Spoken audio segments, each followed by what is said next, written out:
Hello, everybody, and welcome to the Industry 4.0 Community Podcast by 4.0 Solutions for Tuesday, August 23rd, 2022. We are live. So a couple things real quick. I hope everyone is doing well.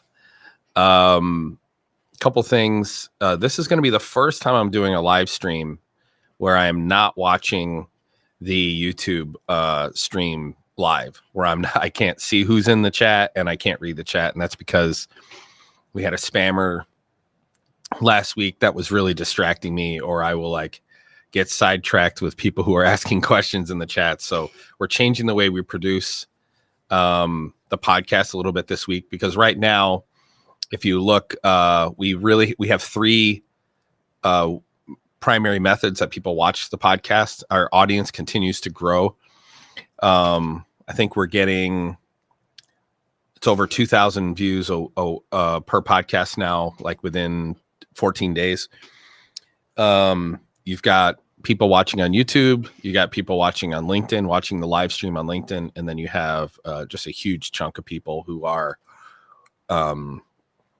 listening on Apple Podcasts and all that kind of stuff. So this week, I'm a tad bit fired up, and I'm going to have Cheryl on the chat here join me on the podcast here in a minute. We're going to talk about the state of Industry 4.0 in 2022. Hey, Mario, how's it going? Tomas, Michael, Alan Ramsey, MK Ultra. Avoid, how's it going, everybody? We go ahead and bring Cheryl in, Josh, please. Thank you. Hey, Cheryl, how's it going? So one of the things that I've been observing, okay, is we were having this conversation over the last 2 weeks about the state of Industry 4.0 in 2022. We should have seen a big shift since the supply chain issues of the pandemic. We should have seen a big shift. And we are seeing it in some sectors. We're seeing it in some organizations, but there are other sectors that are really lagging behind. And today we're going to talk about that. Like, what is the current state of Industry 4.0? Why does it matter? What are we actually seeing with our own eyes? What are the things we're seeing with our own eyes? And when Cheryl and I were prepping for this podcast a couple of hours ago, she was asking me some questions that prompted answers I think she wanted the community to hear. So I was like, Cheryl, why don't you just come on and ask the questions the way, ask in on behalf of the community. So that's what we've done. I do have a couple of quick announcements I want to touch on at the beginning instead of at the end. But MES Bootcamp. So MES Bootcamp starts September 17th. The response to the boot camp has been nothing short of holy shit. We had no idea this many people were going to want to go through the boot camp. Okay, that's if there was any way I could say the response. It has been a overwhelming response. So clearly we should have done the boot camp a little earlier. There's a huge undertaking here. I want to talk about a couple of things real quick, and then I'm going to bring Cheryl in, and we're going to talk about Industry 4.0. So MES Bootcamp starts September 17th. It's 5 sessions, goes through the end of November. It's going to be every other Saturday. For the most part, it'll be every other Saturday. We may end up having two weeks between the sessions, but the sessions will each be 4.5 hours. And we're going to teach you how to build a core MES system using Ignition, SQL, and Python. Okay. A couple of FAQs that we got in the mastermind session last week. How important will Ignition be to building this? The answer is not that important. You're going to be able to decouple Ignition. We're just using Ignition as the IoT platform. That's it. So if you wanted to take the data we're going to generate and connect it to something else in the ecosystem, we're going to do that through Ignition, just because Ignition, it's an open platform for solving problems. It just works. But we could use other platforms. You're going to be able to decouple it. The SQL component and the Python component is the stuff that matters. Okay. Because we've gotten a lot of questions like, hey, why wouldn't I just use Sepasoft modules? Well, we're teaching you how not to use modules. Okay. and you would need to use Ignition as your IoT platform if you wanted to use Sepasoft.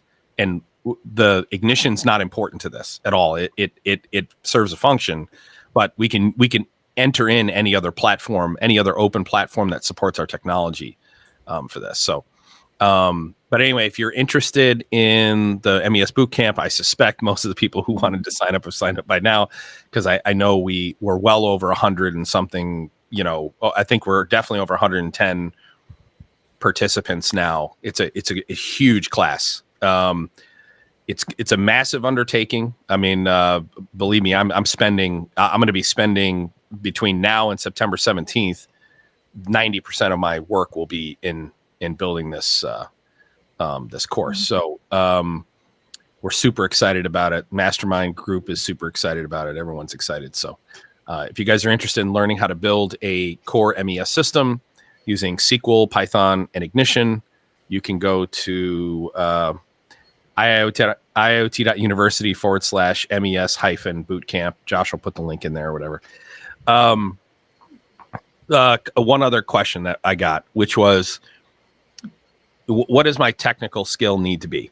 Okay, so in order for me to do this, all right, you need to be fluent and proficient, okay, in 2 of the 3 pillars. So there's going to be 3 technical components: SQL, Python, and Ignition.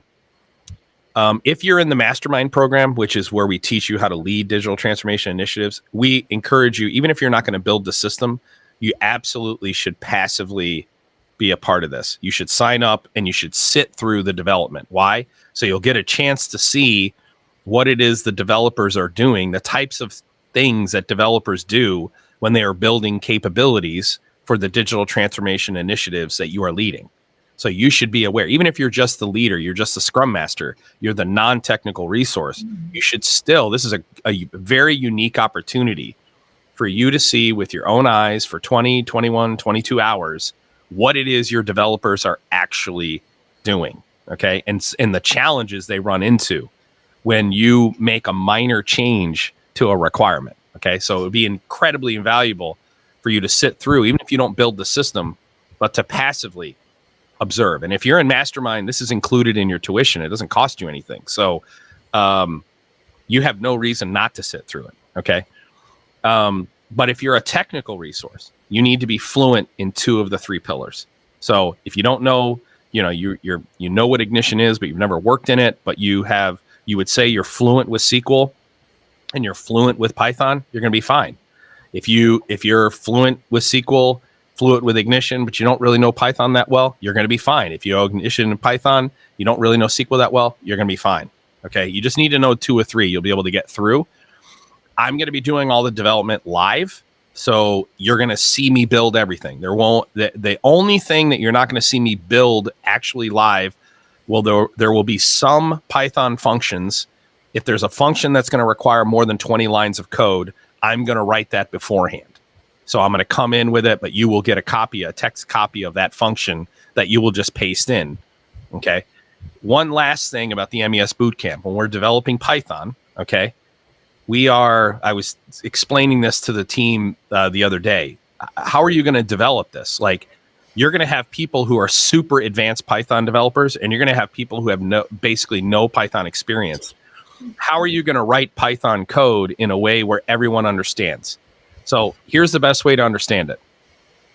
If I'm a super advanced Python developer, let's say that's the equivalent of being a senior in high school, and I just have basic knowledge of Python. That's the equivalent of being in 3rd grade. We're going to write all of our Python code for a 7th grader. So, for example, we will not write any classes. Everything's going to be function based. The super advanced person can go back and create the classes they want on their own, but we're going to do it function based because that's easier, and it'll make it so that the 3rd grader will understand what we're doing. And the senior will also understand what we're doing and will see the technical gaps that they can add on to. Okay.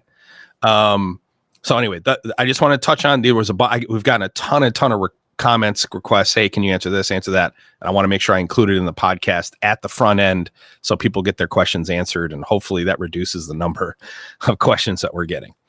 Jeremy Tate, afternoon. Excited to hear today's conversation on 4.0. Do you think the recent events of 2020 to 2022 are going to help companies realize they may need to take more steps towards Industry 4.0 and breaking down discipline silos? I hope so, Jeremy. But part of what I'm going to be bitching about today are the horrific leaders that we have in industry who are holding their organizations back. Okay. And I'm going to give you some specific examples. I won't call anybody out by name except for probably Jim Farley and Mary Barra, who both deserve to be fired by their board of directors effective 5 days ago. They are horrific examples of leadership in a transformative technological age. And I'm going to talk about this. We are paying the price for not allowing General Motors to go broke right now. We are paying the price, as in the West. We are paying the price for not allowing General Motors to go out of business. We should have allowed them to go out of business. Ford wouldn't have gone out of business, but had General Motors gone out of business, Ford would have acquired there would have been massive changes at Ford, with a massive influx of new resources where they would have been able to replace the they would have been able to replace some of their legacy talent that is holding Ford back. Okay. And I'm definitely going to be naming names, Cheryl. Eric Forsgren. I won't be able to attend the live bootcamp sessions. Will the sessions be posted at IIoT.university? Yes. So you will have access. So just like any of the other sessions we do, if you're a member of MES Bootcamp, you will have access to the IoT or the MES Bootcamp as if it's any other course. Okay, so you'll be able to go back and watch the videos. You'll have all the resources. We will actually be posting all the code as documents in the course itself. So yes, Eric, if you can't watch it live, well, I strongly encourage you to do as much of it live as you possibly can, so I can answer your direct questions that you might have. You will be able to go back and handle it just like any other module. And Paul Kopchak, hey, super chat. Thank you, Paul, my man. Glad to be back and hear Walker live once more. Excited for MES Bootcamp. Always great content for 3 years. I'm going to come back to Jeremy. So Josh, will you keep Jeremy Tate's question ready to bring back up on the screen as Cheryl and I get through the process, right? Actually, let me answer MK Ultra's question here. Am I right to assume it's more valuable to join Mastermind than to purchase the MES Bootcamp standalone, since the Bootcamp is included in Mastermind? So the answer is, what I would say is this: if you are planning on doing Mastermind at some point and you want to do MES Bootcamp, yes, you're definitely going to get more bang for your buck if you join Mastermind and get the bootcamp. So, and we have seen, I don't know what the exact numbers are, but I would say probably, and Josh can correct me if I'm wrong, but let's say 25 to 30% of the people who are doing bootcamp joined Mastermind in order to do it. And hopefully that's hopefully I got that about right. I know it's a lot of people have joined Mastermind in order to get bootcamp as opposed to just doing the bootcamp. But definitely 2/3 that are doing just the bootcamp. And you're not going to go wrong either way. It's just, I would say if you're going to do Mastermind at some point, well, let me say this on Digital Mastermind. One of the things we realized the other day, we've been doing Mastermind now, correct me if I'm wrong, Cheryl, 2 years, year and a half, whatever it is, 2 years. So Josh said to about 20% are signing up for Mastermind to get the bootcamp. We have never gotten a negative review from anyone. In fact, we have never gotten anything less than, oh my God, this is the most valuable thing I've ever done in my entire career. That is like the predominant comment, right? Cheryl sees what people review, right? And Cheryl didn't always work here. She came here, a year into the process, right? Joined us as during the organization. The number one comment that we get is, this is the most valuable thing I've ever done. The content that you have here, the things you teach here are, this is the most valuable thing I've ever done. In terms of why people leave Mastermind, and we've only had a handful of people. I think there's 100 and something people in. I don't know how many people have ever dropped, but it might be 3 or something. It was time. They all gave the same answer. There's so much here. It's so valuable, and I just moved into this new role, and I can't stay committed to it or whatever. But that's only, if you look at our churn rate, it's microscopic. Like the industry rate, I think for churn, that is the number of people who drop at 12 months. I know it's greater than 10%. Our number is a fraction of that. It's 1 to 3% or something after 12 months. So, all right, let's talk about Industry 4.0. The current state. So Cheryl, you want to quickly introduce yourself to the community? I mean, everybody knows who you are for the most part, but anybody who doesn't know Cheryl, do you want to quickly introduce yourself? What's your background? What do you do at 4.0 Solutions, et cetera? Good morning. I'm glad that Josh finally unmuted my mic. Maybe he was afraid that I would interject a bit too soon. I do tend to be mouthy sometimes. So my background, 25 plus years of technical sales. And the job I had that really propelled me into Industry 4.0 interest was one in which I worked for a sensor manufacturer and was in charge of, I guess, a combination job, product management type, sales management type job. I was basically selling remote sensing networks for electric power companies in North America. And I very soon found myself in the minority within this particular company because I was promoting internally the idea that the value was in the data and not in the sensors we were manufacturing. And I clearly saw the writing on the wall and the direction we needed to be going. And I didn't feel that the company I was working for was really, it wasn't a feeling. I knew it. I mean, the executive leadership were not taking us in that direction. They were doubling down on, proprietary hardware and lack of interoperability and this kind of thing. And I could see where that was going, and I wasn't able to basically help my customers meet the needs anymore. So I left there and I did some consulting work in business development for a while. And then I found you. And I found out there were I'm sorry. You're sorry for that? Yeah. And I found out there were a whole lot of other people in your Discord that were thinking the same things. And suddenly I did not feel quite so much alone in the world in my vision, which was very encouraging. That feeling that you're just, the voice crying in the wilderness wherever you work is what causes a lot of people to leave right now. So let's do this. Walker's on the Celsius wave. Yes, I am. So let's talk about Industry 4.0, the state of Industry 4.0. So I got this question the other day. Hey, Walker, so you talk about Industry 4.0 all the time. Real quick for our definitions. When I talk Industry 4.0, I'm not talking about the EU standard, that piece of garbage standard that they wrote at the beginning of the 2010 decade. Good people, shitty standard. But that's a perfect example of people taking a position. In the EU took a position on what Industry 4.0 is, and because they publicly stated what that position is, they haven't come off of it. Even though they're wrong, they're clearly wrong. They're seeing net job loss. They're seeing very, very low adoption. They're seeing decreased efficiency in manufacturing, not increased.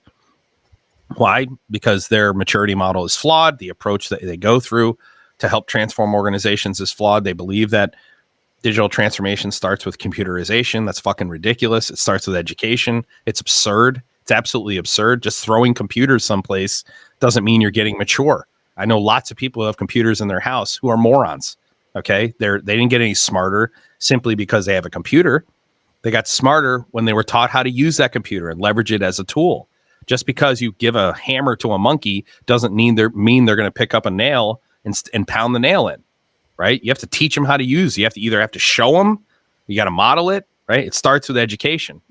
That a basic fundamental flaw in the EU Industry 4.0 standard. So when we talk about Industry 4.0, we're not talking about that standard. We're talking about the fourth industrial revolution, the automation of business processes, the transformation of data into information so that you can make better decisions. Okay. There's a big long list of what that process looks like, right? There's this big long list of what that process looks like. Okay. When you're digitally transforming the fourth industrial revolution, what does that actually mean? How do you automate business processes? Okay. We talked about this a million times, but it happens in two big steps. And there's an end goal. Okay. Step number one is becoming a smart company. Okay. You're becoming a smart business. You do that by connecting, collecting, and storing all your data. You analyze and visualize that data, generally in manufacturing execution to begin with. Okay, you basically turn that data into information and put it on screens for human beings to make decisions, informed decisions. Then you put a layer on top of that, which is data lakes, machine learning, algorithms, artificial intelligence, to find patterns in that data that human beings can't see on the screens. They can't see with the naked eye. Okay, you find patterns, then you predict the future from those patterns. You report the potential future, and then you solve the problem. Do you know what happens when you become a smart business? The first thing you have to do in order to become a smart business is to recognize that the primary commodity in your business is data. It's not the product you create. Okay? The second step after you've become a smart business is plugging into a digital supply chain. And everything that we're going to talk about today is like, what's the status of Industry 4.0, the fourth industrial revolution, especially in the West? I'll tell you, go to fucking Walmart right now. Go to the grocery store. Go to Target. Go on Amazon. Okay? Go to the gas station. Try to hire somebody to make modifications to your home. I want to add an addition to my house. Okay? The reality is the supply chain issues that we're seeing right now are a direct result of a lack of vision in the early 2010s. There were companies that understood that becoming a smart business is something we need to do for the future, not just for today, but for the future. And then there are many companies who said, fuck that, I'll worry about the next union contract, and I'll worry about let's stick with our Lean Six Sigma black belt approach, or our Kaizen approach to continuously improving our flawed processes, as opposed to focusing on transforming our organization top to bottom. If you look at, we were talking about the supply chain issue earlier. So let's talk about this piece, the reality about Industry 4.0. Okay. How do we know that things are not going well in terms of Industry 4.0? So Cheryl asked me that this morning. I was like, the state of Industry 4.0 right now in the West, and I'm only going to talk about in the West right now. Okay. Jeremy Tate, spot on. Tesla is not a car company. They're a data company. Okay. They're a data company who makes cars. Gigafactory isn't a manufacturing facility that makes cars. Gigafactory is a manufacturing facility that collects data to make anything better. Right? Tesla is a data company top to bottom. General Motors is not a data company. General Motors is an extension of the federal government, and they're even more bureaucratic. And I have worked with suppliers for GM, and I've worked for GM directly not in the last 8 years, give or take. That's why I can mention it without getting fucking sued.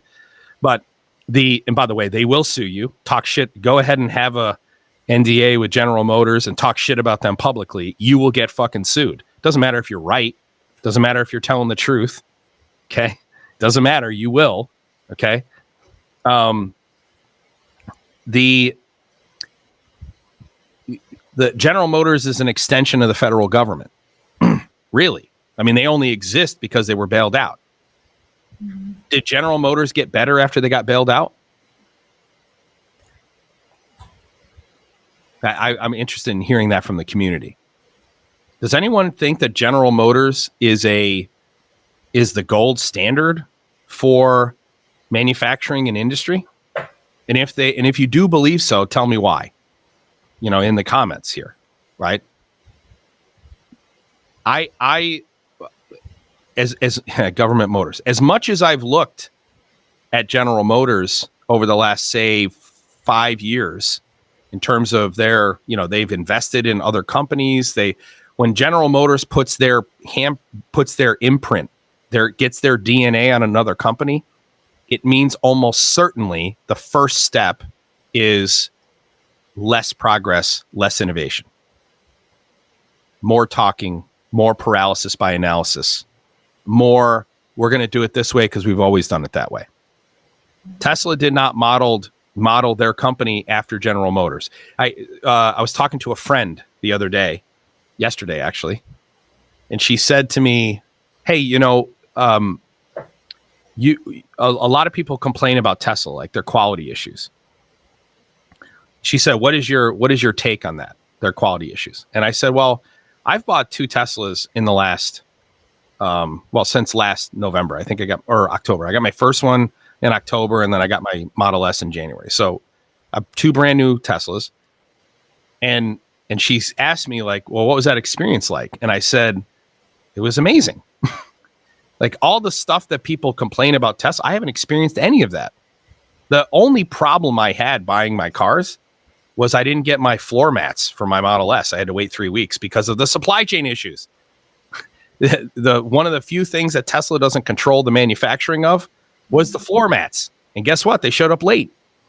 But the car I got was elite. When we just went to Colorado for the Shaw Classic, and I'm using full self-driving, dude, that experience of driving 15 hours to Colorado in my Tesla was like getting in a plane and setting the autopilot and then ending up there, even though I was driving and I still had to touch the steering wheel every 15 seconds or so so the car wouldn't yell at me while it was in autopilot. But it's a completely different experience, from charging the car and the rest to being able to have a real conversation while I'm driving and the car is taking care of everything for me. I looked at how much I've spent in electricity relative to fuel over the last 8 months, and I've saved almost $1,000. Okay. When I looked at the credits I'm going to get, someone had asked me, "Why did you spend $100,000 on a Tesla?" I said, I didn't spend $100,000 on a Tesla. I made $300,000 by buying a Tesla. $300,000 is how much money I will make by buying a Tesla over 5 years. When you take how much I'm saving in electricity, but more importantly, the revenue generated from owning that Tesla, filming content inside of that Tesla, that's $300,000. Okay. I bought a Tesla so that I could put my money where my mouth is. And let me say this, the Tesla has far exceeded what my expectations were. So now when I get a rental car and I get in a piece of shit GM, or I get in a piece of shit Ford vehicle, the only Ford vehicle I have been impressed with is the F-150 Lightning. That's the only vehicle I have been impressed with from Ford in the last couple of years. And I own a Ford. I own a Ford F-250 diesel pickup truck, and I love it. But, one is the Model T, and the other one is a space shuttle. So I have a question. Go ahead. If government intervention, like the bailouts, nearly always stifles innovation instead of the opposite, how do you feel about the U.S. bill? I think it's the infrastructure bill. Yep. Expanding chip manufacturing in the U.S. So, let's talk about this piece here. Okay. Why is it we don't manufacture chips in the United States to begin with? That's the question you have to ask. Like, where do our chips come from? They come from China. They come from Taiwan. Why is it we don't manufacture them here? So for the cheap labor. Right. The layperson, people need to understand the way manufacturing works in Industry 3.0 is all of the small light things are manufactured overseas. So all the small light things are manufactured overseas. Why? because, I mean, like, I remember the first time I went to China, and I went to China for a U.S. manufacturer. Okay, so they were based here in the United States. They had a manufacturing facility in China. Everybody lived at the facility. They had a campus. They had a fence all the way around it. They had a college dormitory. They had a cafeteria. All the employees, they had come from all over the country. They were college graduates. Yeah, these are college graduates working on these machines, by the way. They're coming. They're young people. They've left the agrarian, their farms and stuff out in the middle of nowhere in China, and they've come and they're living on a campus for enter in some manufacturer. When they were making like $3 or $4 a day US. So, I mean, they lived good lives, by the way, relative to the other people around. They were like, but it was only $3 or $4 a day US. That's with them having 2 of their meals every single day paid for by their employer. Their housing's paid for by their employer. Like they were literally making $3 or $4 a day. So anything that you can manufacture that's really light and really small and you can pack into a container, you have a massive financial incentive to manufacture that overseas. So number one, you have to understand why things are manufactured overseas. If it's light and it's small and I can manufacture it at scale really, really inexpensively and then pay a huge amount of money in shipping, but I get tens of thousands of units or 1 million units of that in one container, then it's easy to justify manufacturing overseas. That's why our chips are manufactured overseas. Do you know that when you manufacture chips overseas, or you manufacture them here in the United States? So I've been to many semiconductor facilities here in the U.S., like in Oregon. There's a big semiconductor industry in Oregon, right? For example, outside of Portland. If you go outside of Portland and you see them manufacturing, and then you compare it to the quality of the chips made in China and Taiwan, there's no comparison. It's a higher quality chip made here in the U.S. They have much lower waste rates. The difference is it costs you so much more in labor to do it here in the United States that the only chips we make here are the ones where the materials that go into it are so expensive. We got to keep the quality. We have to have the yield really, really, really high. Or we can't afford to have a 3 or 4 week wait while it's shipped from China or Taiwan. All right, so that's why chips aren't made here. Okay. So what did this bill do? Here's the problem with the bill. I support the bill that's going to move semiconductor chips here into the United States. But the problem is that the bill earmarks those dollars for specific semiconductor companies. So they're not going to be competing with anyone for the dollars. So they have no incentive whatsoever to deliver. This is why government, and I'm not an anti-government guy. I want government to do the things government's good at. Like, why is government good at policing? Like, why is it that your local police, they're government employees, but they seem to be really fucking good at their jobs? Like, why are police officers great at their jobs, it seems like, in general, but the person who works at the DMV is terrible? Like, is anyone here going to defend the person who works at the DMV? You're going to defend the police officer. You're not going to defend the person at the DMV. Why? This is an economic argument. Well, police departments are supported by the revenue they generate by doing their job really, really well, by seizing drug money, by pulling people over and giving them fucking tickets. The police departments are supported by those dollars. They have an incentive to be really good at their job, financial incentive. And so they are. That's why government is good at policing. But if you flip it to the other side, you have to always ask, what's the incentive here? No, the problem with the bill here is the bill going to show us a significant increase in the number of chips that we manufacture here in the United States and solve our supply chain issue? No. Why? We already know that. Anybody in my place knows that, because they didn't bake the incentive into the bill. They cooked the books. The outcome has already been determined. It's N amount of dollars to this suite of chip manufacturers. It's not, we have N amount of dollars and let's put it up for competitive bid I mean, how many of you guys work in water, wastewater, right? Let's do this, the water, wastewater argument. Water waste municipalities say that they put their water, wastewater automation projects up for competitive bid. Okay. They call it competitive bid. Is anyone here going to make the argument that it's actually a competitive bid? And the answer is no. Nobody. And if you do, I know you don't work in municipal wastewater. Okay. So, same thing for electric power utilities. How do they cook the books there? So how does the government decide the outcome, but under the guise of competitive bid? Well, it's really quite simple. They write into the specification, they will put requirements in the specification that filters out all of the people except for the one that they want to win the bid. Okay. Or what they'll do is they'll write into the specification, you must use this product from this company. Well, the only way to use this product from this company is to hire this company to do the work for you, right? They cook the books instead of making it a competitive environment. All right, so let's go to Industry 4.0 and supply chain piece. All right. What is the problem with our supply chain right now? Why is it that if you go anywhere right now, our shelves are empty? Well, Cheryl, you tell me why you think why you think the shelves are empty?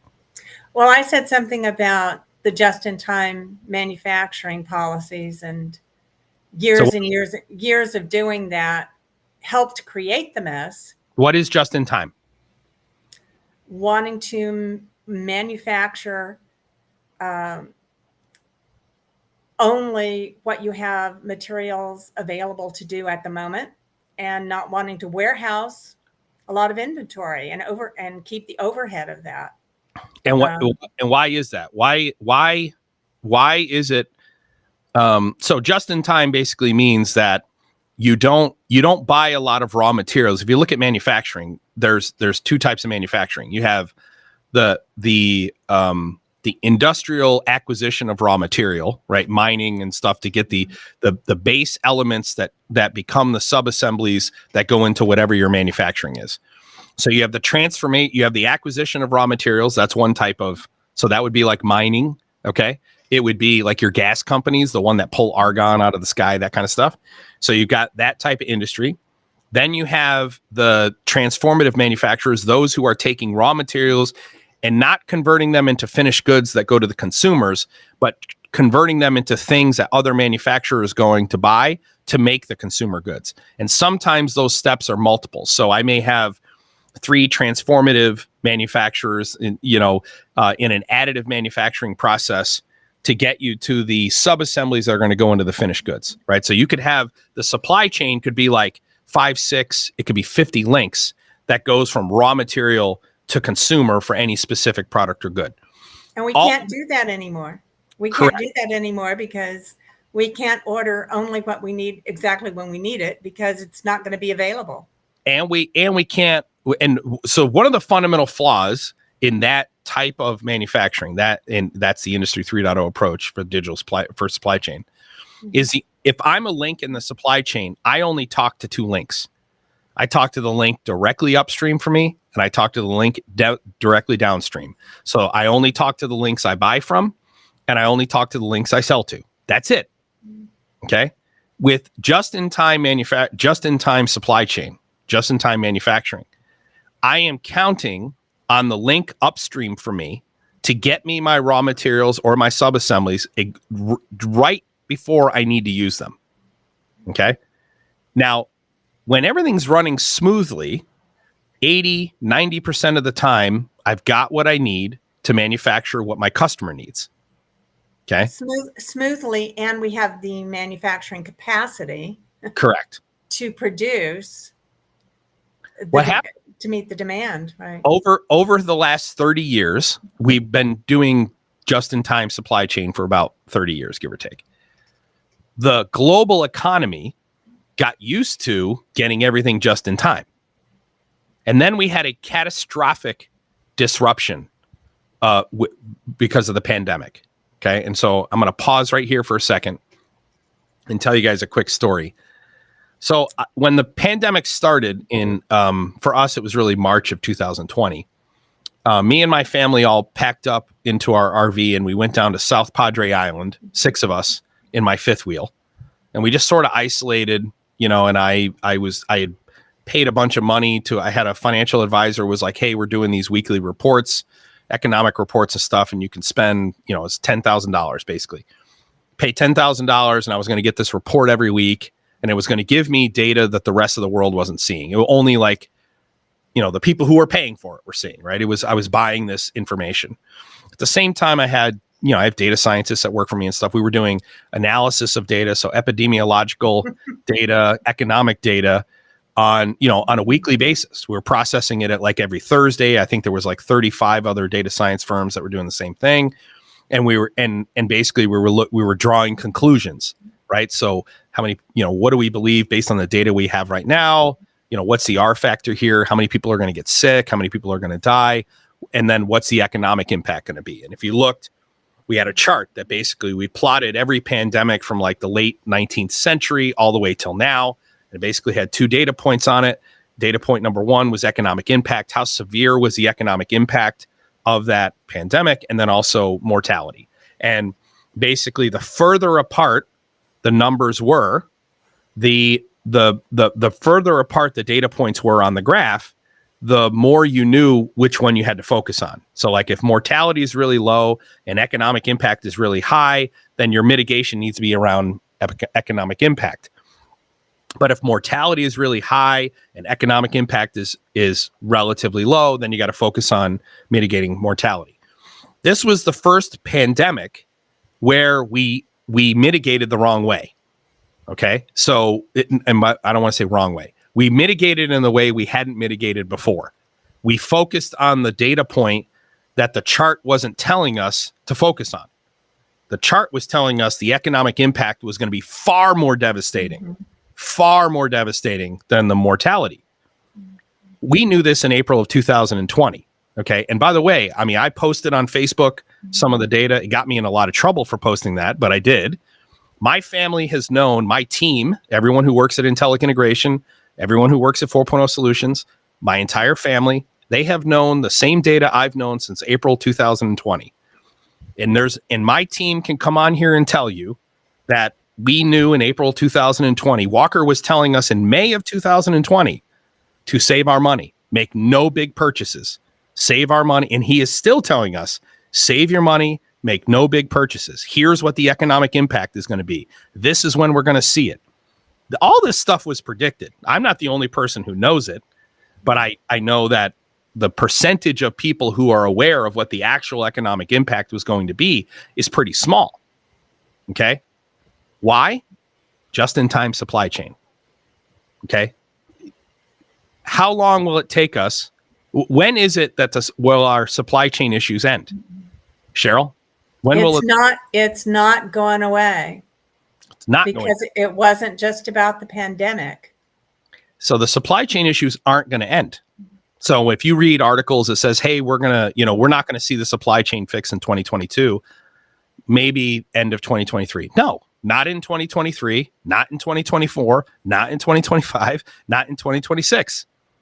And the reason I know that is because the only way we're going to fix it is through digital transformation, through a digital supply chain, where all the links in the supply chain are talking to all the other links, not just the ones up and downstream from one another. Okay, here's why. If we were to stick with the existing model, which is I only talk to the links up and I only talk to the links down, and a disruption 5 links up from me is going to impact my ability, my price and my lead time for my customers. I do not know that until it trickles down to the link directly above me. And that could be months. Okay. And also, in order to overcome the gaps that we have in the supply chain now, and there's basically a supply chain for every product. Think of it that way. So there are hundreds of millions, there are billions of individual supply chains.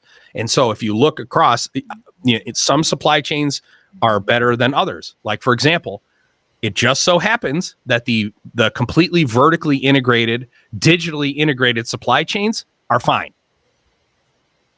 Okay, so if you're a manufacturer who's connected, who is digitally connected to the full supply chain, including customers, you are fine. That is why we are seeing market share in digital companies exploding, right? That's why we're seeing it exploding. But if you are not, if you are still on a legacy link to link supply chain, you are fucked. Not only are you fucked, there's no way for you to fix it. Your primary focus needs to become a data company effective tomorrow. We're going to become a data company effective tomorrow. What does that mean? So let me explain this piece. I never talk about this because I try not to get into the mechanics of manufacturing that often, right? What you would learn in business school. But how are manufacturers organized? The answer is manufacturers are organized around markets and products. The center of the universe is their specific market or the specific products they make. And when you look at the organization, when you've got leadership, you got operations, and you have finance and marketing, right? When you look at how they're broken out, they are all broken out centered around the market or the product. Okay. A transformed organization is organized around data acquisition and conversion into information, no matter what product I make, no matter what market I serve.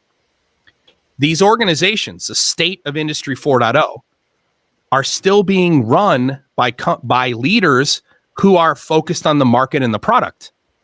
They are not focused on becoming data companies. And we have this client. We have many clients we're working with right now. We're working with a lot of huge companies.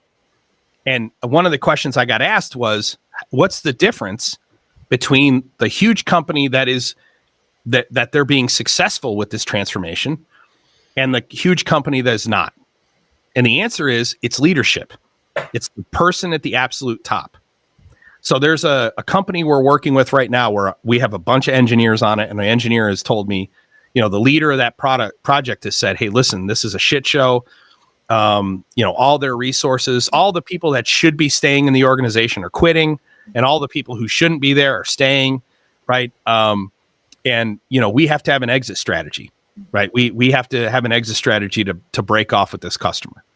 And so I met with all of our engineers, and I had our legal team come in and look at the contracts and tell me how long are we committed for. And so I had all the data because I hadn't been really paying attention, right? And I sat in on a couple of meetings just to see what's the status here. And there were things that just jumped out at me. Okay. So like in this customer, they do not have a culture of innovation. So what is a culture of innovation? So and maybe you guys see this. The culture of innovation is you encourage people to make mistakes. Ready, fire, aim. Make mistakes, recover quickly. You encourage people to make mistakes. In fact, you incentivize people to fuck up. Why do you do that? Why would making mistakes be a good thing? Why would it be a good thing? It can indicate a couple of things. Number one, you're incompetent. Or number two, you're taking risk. Okay? Well, here's the point. You have to assume the people who work for you are not incompetent, because that's an HR issue. So let's assume everyone who works for you is competent. Okay? Then if people aren't making mistakes, it means they're not taking enough risk. And transformation, think about how companies, the most transformative organizations, where they come out of. There are a lot of smart people on here, right? Do the smart people make more or less mistakes than the not so smart people? They better be making more, because otherwise they're not smart, because you only learn one way. How do you learn? You learn from failure. We do not learn from success. We only learn from failure.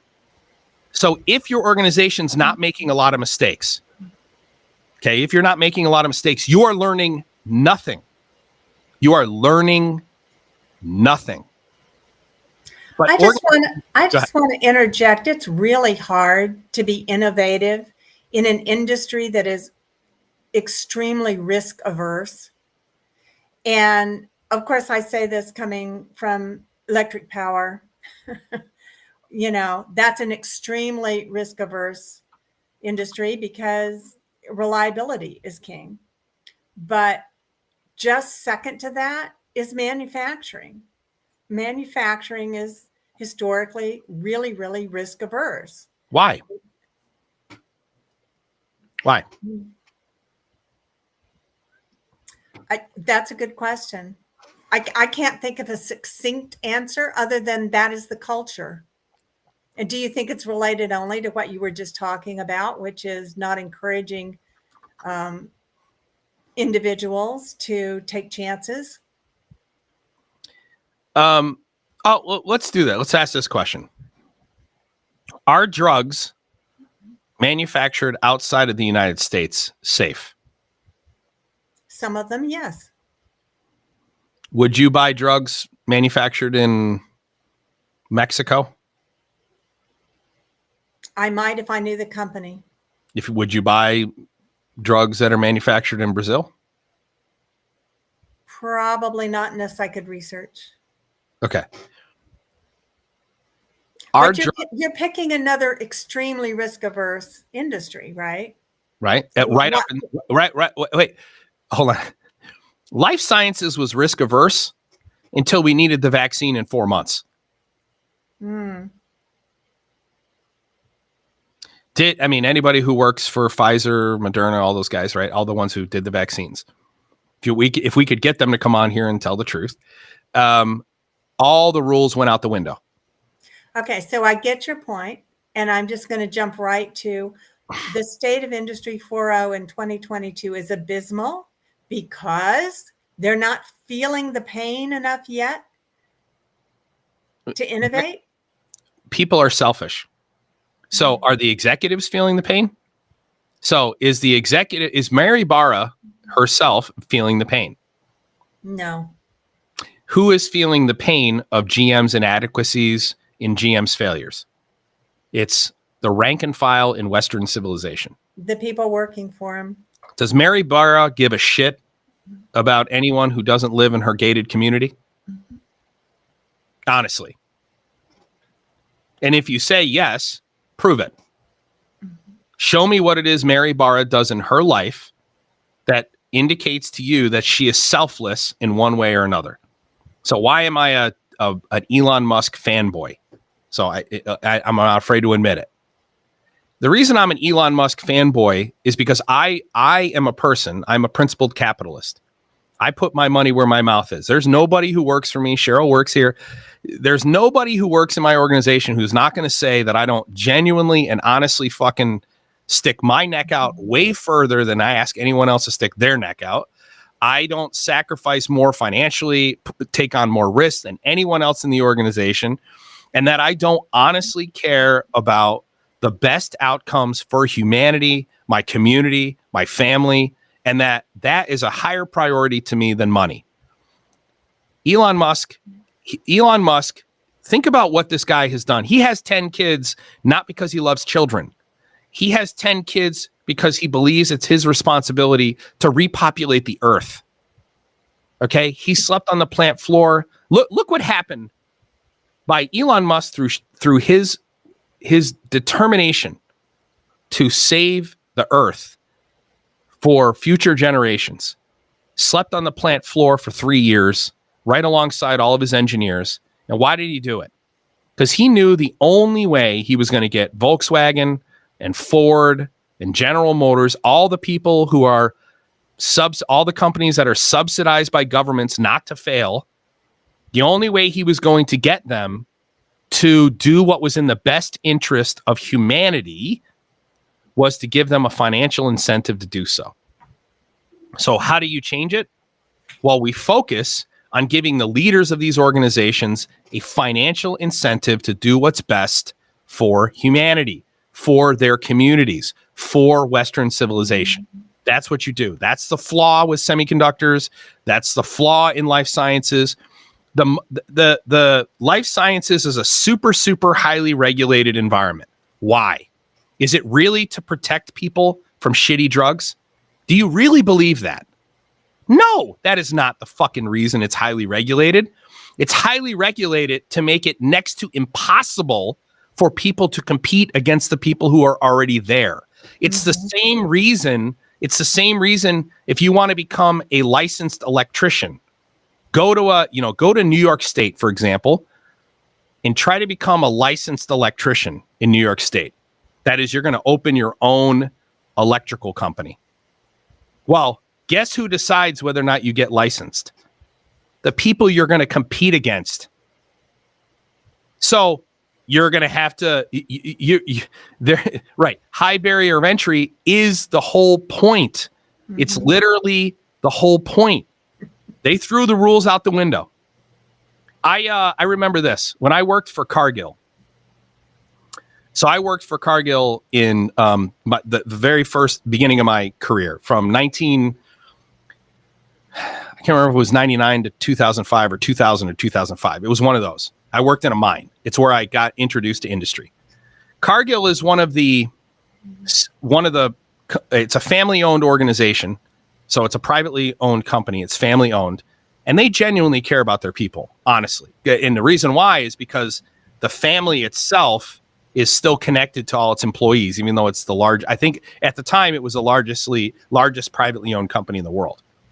They were uber focused on safety. Now, there's a financial incentive to be safe, okay, for companies. Your workman's comp insurance is much lower. You're not going to have to pay out huge death benefits. I mean, it's expensive to have somebody die. And by the way, it should be. Companies should be punished financially and significantly. They should have a financial incentive to put people's safety before profits. Okay. That's an example of our legal system and government creating an environment where they have a financial incentive to do what's right. It just so happens that Cargill actually cared about safety. So about 6 years before the NEC was going to implement NFPA 70E, which is, and those of you who are not in electrical, NFPA 70E is the arc flash risk. Basically, it put a massive amount of regulation around being able to open electrical cabinets, the type of equipment you need to be wearing if you were going to open up electrical cabinets, right? NFPA 70E was centered all around protecting electricians and technicians from arc flash events, high heat, where you get burned really bad. You could go on YouTube and look up arc flash event, and you'll see exactly what I'm talking about. The NFPA 70E standard was put in place to make manufacturers put the 6-foot barrier in front of the panel, make you wear a 40 cal suit, depending upon what the total the potential load would be if you went phase to phase, that kind of thing, and it was going to burn somebody. At Cargill, that became gospel. Like if you were not wearing your arc flash gear as an electrician, like I was, that was a zero tolerance violation. You were fired immediately. There was no discussion. There was no do not pass go, do not collect $200. It didn't matter how long it took us to reset the mine after a power event. We had to put our full 40 cal suit on, go through every switch gear, restart everything. It made us repower the mine. Took an hour instead of 10 minutes. What Cargill did that because they genuinely cared about our safety, because it wasn't being mandated yet. Okay. I left Cargill, and a couple of years later, I went to work for a steel company after the NFPA 70 was activated. So when I was at Cargill 6 years earlier, it was gospel. 6 years before the law went into effect, it was gospel. 2 years after the law went into effect, I went to go work for a publicly traded steel company. Mm-hmm. Okay. And NFPA 70E didn't even exist. And when I brought it up in my first electrical meeting, all the fucking electricians, supervisors, everyone looked at me like I was from Mars. They'd never even heard of it.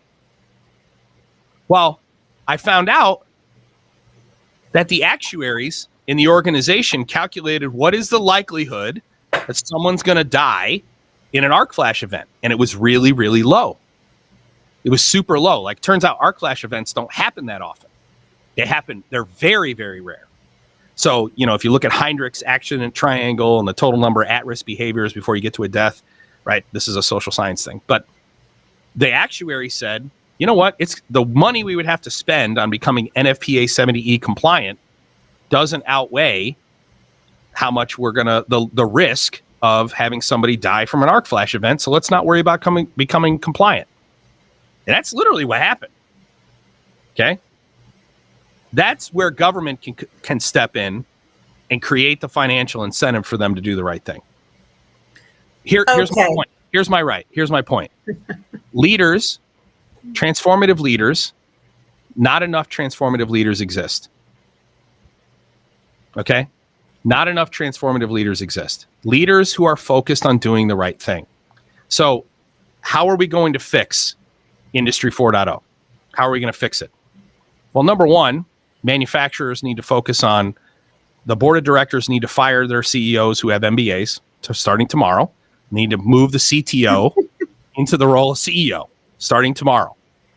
Okay. Number two, you have to create a culture of innovation. So stop looking for people to blame for every problem and start encouraging people to try new ideas, fail, and recover quickly. Number three, you need to make data the centerpiece of your organization. So throw out the manufacturing playbook that focuses on market and product and bring in the Industry 4.0 playbook, which says we're going to become a smart business first, plug in digital supply chain second, by focusing on being a data company first. Okay, that's how you fix it. But what I'm saying is this. In light of the fact that we have major supply chain issues, we have major supply issues, and they are not going to get better, and we are not seeing an increase. We are not seeing a exponential effect on manufacturers specifically, because that's my purview. That means that the current state of Industry 4.0 is fucking abysmal. It's abysmal. It's abysmal. And I'm going to be having a meeting with one of our clients tomorrow, and I'm going to tell them, you guys are fucked. You're in a lot of trouble. You're in a lot of trouble. And the reason why is I don't see a future for Western civilization that isn't built on a digital supply chain. I don't see one. The status quo will not be able to sustain us. And we don't have the incentives in place right now for people like Mary Barra to care. So I'd love Mary Barra to come on here and defend herself. I know she's super smart. She's great at debating. I'm better at debating than she is. Okay. I'm also a peon relative to the CEO, GM. But if Mary Barra wants to come on here and defend herself, or Jim Farley from Ford wants to come on here and defend himself, I'm all for it. I'd let them come on here, and I'd let them blast me if they want to. Okay. Most CEOs are political animals. Yes. Is Elon Musk a political animal? Well, he has political opinions, but his motivations are different. Yeah. Let me answer a couple of questions in here.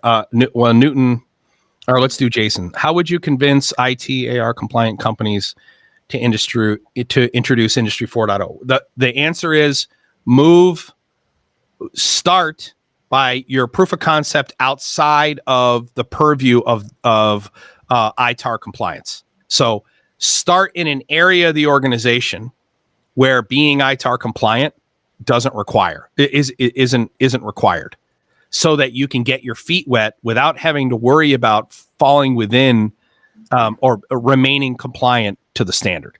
Okay, it's the same thing I recommend with people when they're talking about, well, how do I integrate my quality system without violating my ISO 9001 requirements? Well, the answer is, let's focus on an area that falls outside of your ISO 9001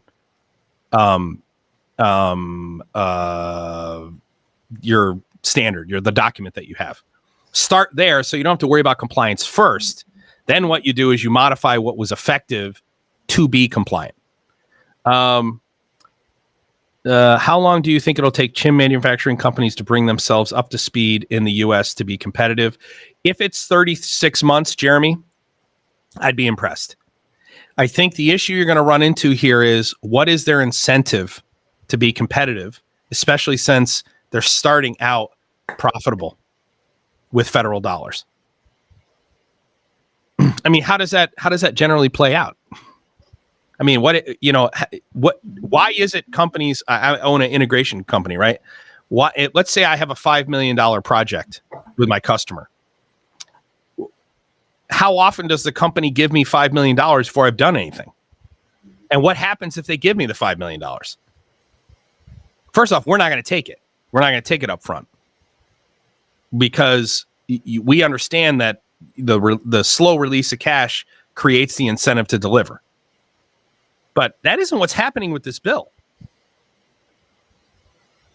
Josh, anything else? Annabelle, artificial monopoly. The FDA has reduced the rate at which life-saving drugs get to people who need the drugs. Yes. So I want to say this to put a bow on it. We should have seen a huge move this year, 8 months. And that doesn't mean that we don't have hundreds of companies reaching out to us and stuff. What I'm saying is the move that we haven't seen that we need to see is cultural. It's not that they're getting on the phone and saying we need to transform, because they're doing that. They're not making the cultural changes. They're allowing the bureaucratic systems within their organizations to derail their innovation, and they're okay with it. They're okay with burning the capital and not seeing progress. They're okay with it, as long as they're saying we got something where something's going right now. I mean, that's terrifying. That's terrifying. You should see their reaction when I walk in and I go, what makes you think you can become a data company when the person who's leading the company knows nothing about data? Mm-hmm. When I say that to a board, when I literally point to the CEO and I'm like, you haven't been a manufacturing engineer in 35 years. You got your MBA 34 years ago. You're basically a bean counter. And I say that. And then I ask them, how will you tell me what your digital strategy is? How are you going to become a data company? And they just look at me like, who the fuck do you think you are? That's literally how they look at me. And the second they do that, I know you're going nowhere. Doesn't matter. I don't need you to work with me. I don't need your money. I could never work the rest of my life ever again. Not one day. I don't have to work. So I'm not trying to get you to buy something. I'm trying to get you to change the way you think, so that the people who count on you, your employees, your customers, your communities, the people who count on you to keep your cities alive. Look, if you want to know what's the downside of manufacturers not digitally transforming, go to Pittsburgh, go to Buffalo, go to Cleveland, go to Detroit. If you want to know what the downside is, go there. Go to Syracuse. That's the downside. Now imagine that happens at scale across all of the West. Holy shit. Liam Doyle, companies should be data-driven, but still need to focus on their products and markets.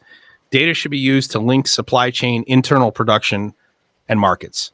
All right, so I know we're 8 minutes over.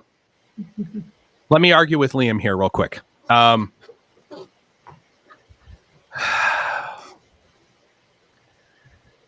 you're almost there. What is the future of manufacturing? I would say the problem, and Liam, I agree with you here, but what you're stating is an intermediary step. Remember, a journey of 1,000 miles begins with a single step, and it has millions of steps to go through the 1,000 miles. Okay, depending upon how big your step is. Smaller, right? What is the future of manufacturing? Is it specialized manufacturing? Is it, I have an idea for a product, therefore I had to build a facility, buy the equipment, and manufacture that product myself, even though I'm not an expert in manufacturing? No, it's hyper specialization. It's people who specialize in manufacturing everything. It's contract manufacturing. This is why people don't understand that Tesla should be valuated at $3 trillion. They are the only living, breathing contract manufacturer on the fucking planet. Gigafactory does not build cars. It builds anything. Gigafactory is not designed to build cars. It's designed to build anything. It's also designed to be a microgrid. It's also designed to supply power to the neighborhood that it's in.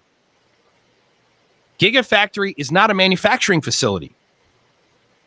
It's an industrial hub where you can also manufacture anything and generate power and distribute power. The future of manufacturing is contract manufacturing by specialists who specialize in manufacturing. We originally thought that it was going to be 3D printing. And I think 3D printing will play a huge role in manufacturing. Don't get me wrong. But I think we're pivoting more to additive and discrete manufacturing at a contract level, as opposed to manufacturing everything using 3D printers. But Liam, you're correct, except it's not being data driven to do my manufacturing. It's to be a data company to have someone else do my manufacturing for me. Okay. All right. Any other questions on there I need to get? Hey, I didn't watch this. I didn't watch the chat. Was the viewership good? Like, were my tangents? Did we lose viewers? How did it go? Cheryl, Josh? Josh can tell you better than I can. I wasn't paying attention either. Josh, good numbers? I realized I turned myself off. Yes, everything went great. Okay, perfect. Awesome. I appreciate everyone. Hopefully I riffed the whole thing. I did an outline, but then I riffed it. And the reason I riffed it was I wanted you guys to hear my unfiltered opinion, what my state of mind is at this exact moment, and what it is you need to go back to your clients, to your employers, and say today. Okay. And always, you got to the money statements at the very end. Oh, sorry. Well, because when you get on a roll, you say the best, most concise stuff, and your answer to Liam really was, excuse me. Are you choking? The answer is yes. All right. I appreciate everybody. We will see you guys next week. Like, subscribe, share this podcast with someone who might need to hear it. And thank you guys.